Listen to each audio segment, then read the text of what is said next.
collège, lycée, une période un peu émo avec nos mèches rebelles.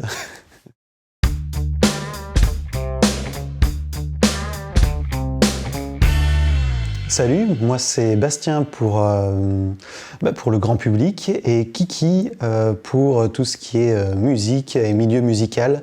Et je vais vous présenter aujourd'hui mon album fétiche, Hybrid Theory de Linkin Park.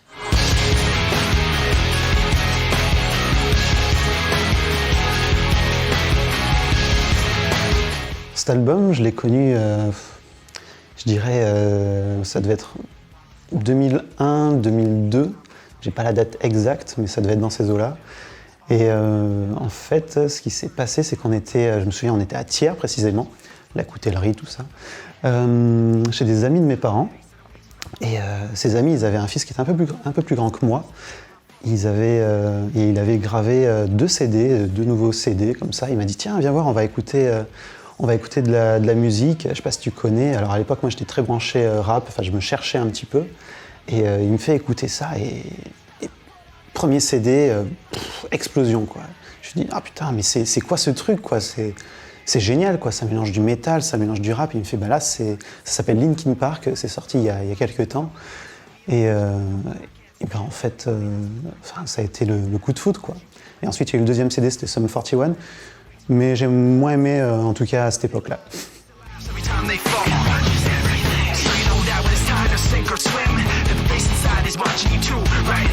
Il fait un petit tatouage, on va le faire à l'envers comme ça. C'est pas du tout Avengers, les 4 Fantastiques, c'est pas les initiales de quelqu'un non plus parce qu'on me l'a sorti.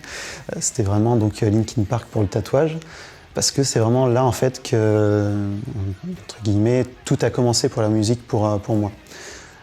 C'est pour ça que je dirais que c'est un événement marquant à ce niveau-là. Après, en termes d'événements marquants, ça a été, c'est vraiment un album que j'ai poncé. J'avais aussi un CD gravé. Hein.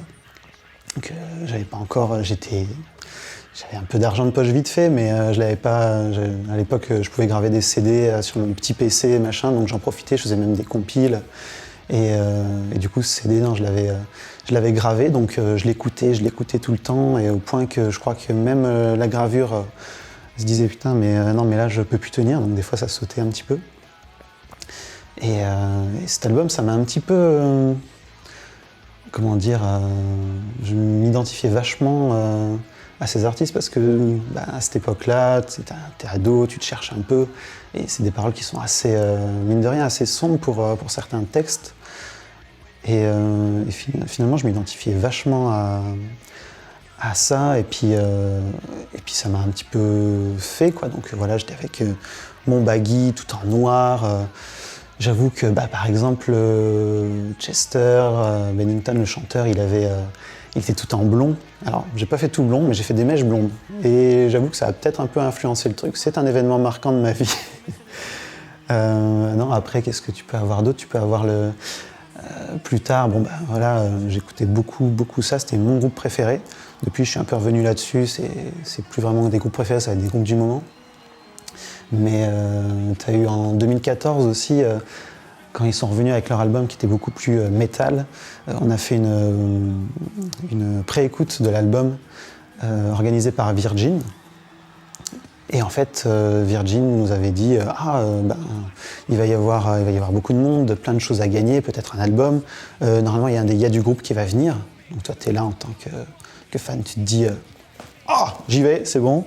Bon, finalement, c'était un truc dans un resto dans Lyon, on était 15-20, où je me suis aperçu que j'étais fan, je connaissais plein de trucs, hein, mais que j'étais pas forcément genre tu vois les fans d'Indochine un peu, c'était un peu ce genre-là, et ça me gênait un petit peu à ce niveau-là. Après, je les juge pas, c'est pas ça, c'est juste que je me suis pas senti forcément à ma place à ce niveau-là.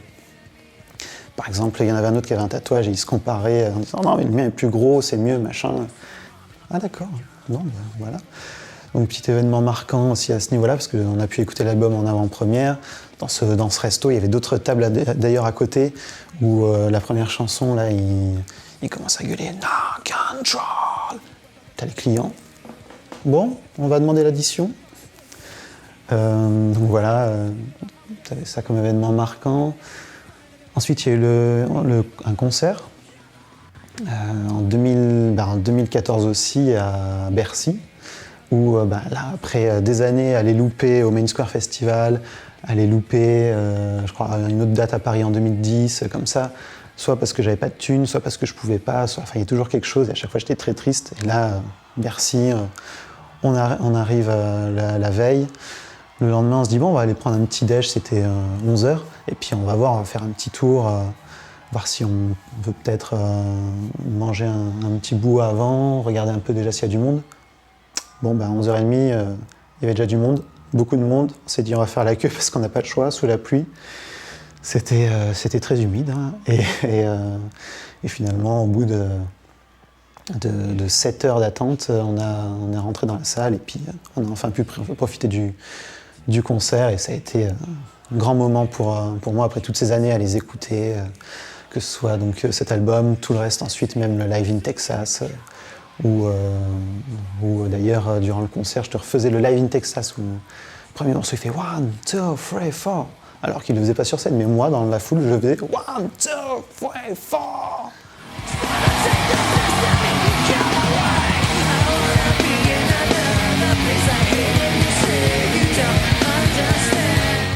Après, je dirais que c'est l'album de ma vie, parce que c'est un petit peu ce que je te disais au tout début, vite fait, c'est que c'est un petit peu le point de départ, c'est un peu le point de départ de ma passion pour la musique, quoi.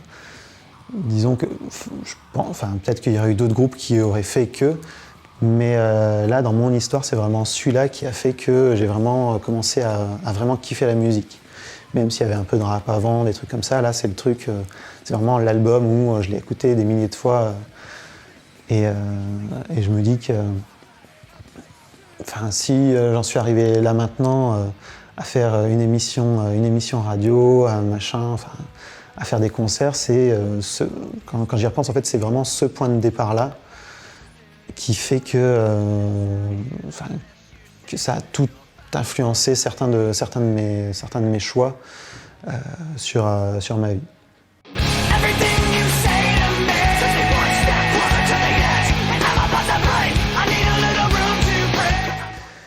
Les morceaux coup de cœur. Oh putain, ça c'est quand même pas une question facile. Alors, vraiment de cet album-là, c'est dur, hein, franchement, parce que c'est...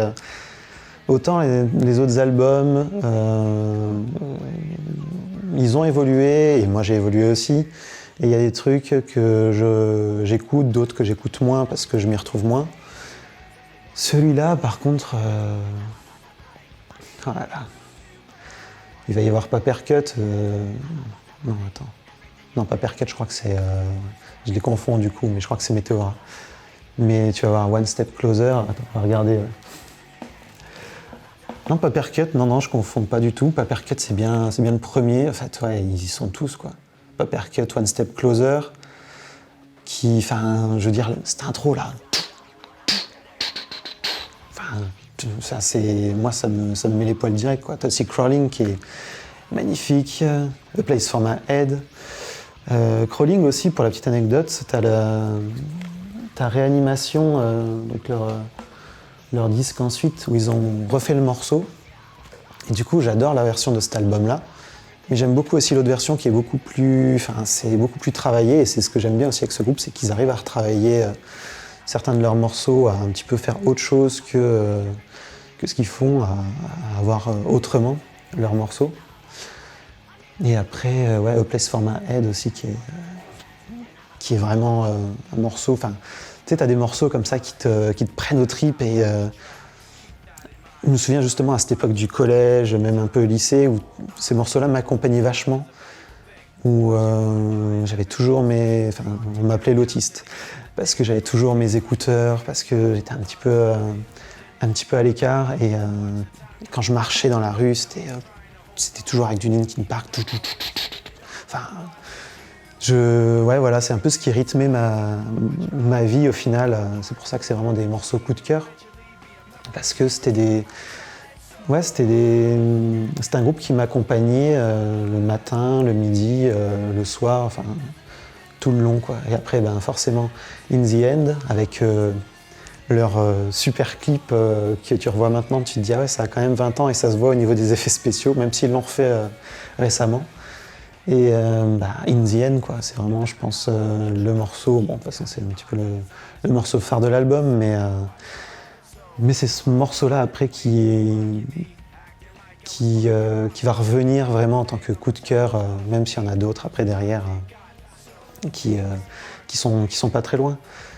Mais ouais, je dirais que c'est vraiment In the End pour, comme je te disais, tu avais ce côté un peu sombre et quand t'étais ado, tu te cherches un petit peu et je pense que c'est pour ça aussi que ça me parlait et que cet album fait que c'est un de mes coups de cœur, que ce titre est un de mes coups de cœur et que je l'écoute encore maintenant avec plaisir, quoi.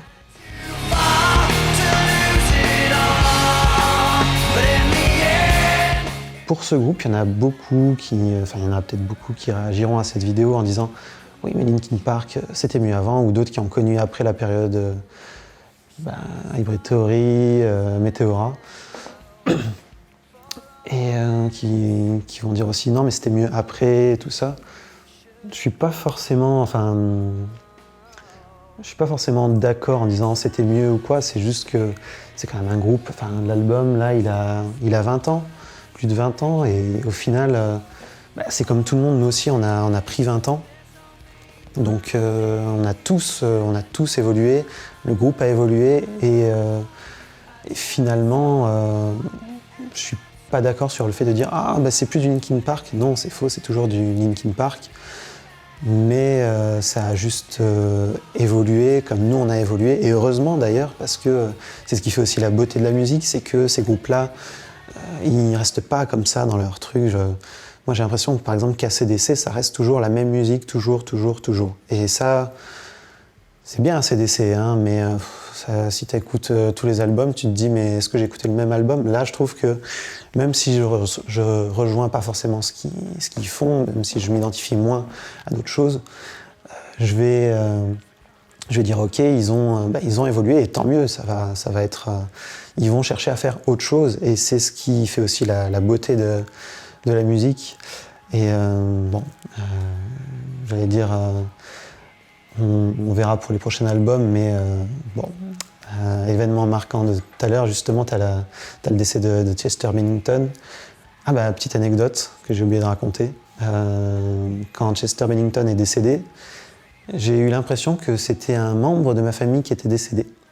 Pas pour moi, mais pour les autres, parce qu'en fait, j'ai reçu, je pense, une quarantaine de messages, sans déconner, hein, de personnes disant « Ça va, tu vas bien ?» Bah oui, pourquoi j'irais pas bien? Qu'est-ce qui se passe? Chester Bennington, chanteur, et il est mort et tout. Ça m'a rendu triste, hein, tu vois, je fais voilà, mais ça m'a un peu touché, je suis pas non plus insensible, mais c'était pas... c'est un groupe qui m'a marqué, mais de là à dire que le décès, je me suis pas mis en PLS. Après, je comprends, tu vois, t'en as qui sont très très fans, et voilà, mais moi, c'était pas le truc qui va forcément... je me suis pas mis en arrêt maladie pendant des mois. Voilà. Et du coup, pour en revenir au mot de la fin, même si j'espère dans un coin qu'ils reviendront, peut-être, je me dis que ce sera plus pareil. Donc je pense que le groupe devrait peut-être en rester là, et puis comme ça on pourrait rester sur nos années nostalgiques, collège, lycée, période un peu émo avec nos mèches rebelles. et voilà, donc pour moi ouais, c'est aussi un album que j'écoute toujours avec plaisir, mais avec toujours autant de nostalgie et plein de souvenirs dans la tête.